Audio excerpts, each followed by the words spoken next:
মা থাকতো তাহলে আর হয়তো আমার এই দিকটা দেখা লাগতো না। যার মা নেই ভাগ্যে সেই জানে কেমন লাগতেছে। আমার মতো দেশা যেন আর কারো না হয়।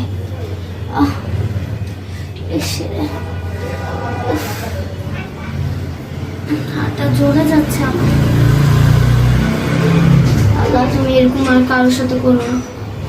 মা যে না থাকা কত কষ্ট সেটা আমি জেনে রাখি। কাপড় চোপড় ধুয়ে নিই।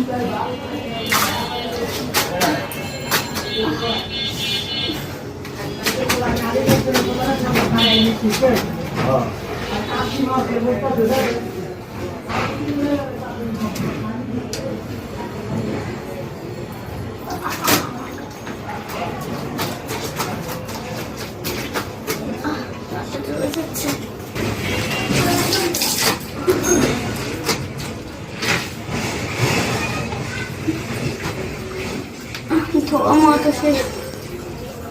এখন যাই, হাতটা আমার চলে যাচ্ছে। কাপড়টা ধোয়া শেষ, এখন যাই।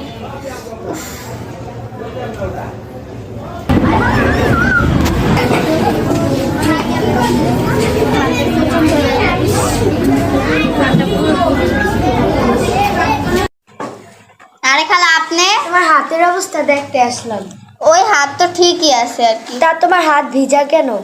আরে তেমন কিছু না, ছোট বোনের কটা কাপড় চোপড় ছিল তাই আর কি ধুয়ে দিলাম। তা তোমার আম্মু কি করে? তোমার আম্মু তো আরে না খালা, ওই আম্মু একটু ঘরে শুয়ে আছে তো, অল্প কটাই কাপড় চোপড় তাই একদিন ধুয়ে দিছি। তা তোমার ছোট বোনের কাপড় তোমার ছোট বোনও তো ধুইতে পারতো। আরে খালা ও তো একটু স্কুলে যাবে তাই আর কি। তা সত্যি করে বলো তো, এটা কি তোমার আপন মা নাকি